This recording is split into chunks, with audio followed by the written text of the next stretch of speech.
Hello guys, nandito ang kakaabangan natin bukas sa Apoy sa Langit, episode 79, August 4, 2022. Itong si Cesar gagawin ang lahat, mapalapit lang muli dito kay Gemma kasi nga naman ay wala na siyang kapera-pera, kaya gagawin niyang lahat mapalapit muli kay Gemma. Kaya naman yung ginawa niya ay pinadala niya nga ng regalo at bulaklak itong si Gemma. Kaya naman itong si Ning, nung dinala ng katulong ngayong bulaklak at regalo para kay Gemma nang galing kay Cesar, ay galit na galit.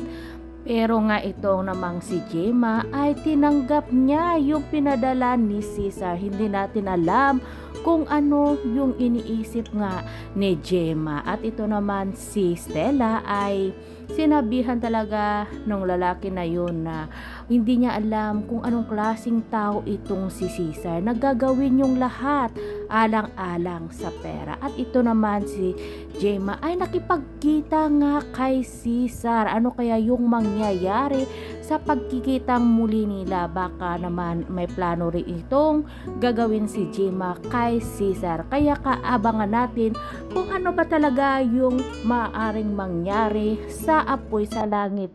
Bukas guys, huwag tayong mawawala at manood ng Apoy sa Langit.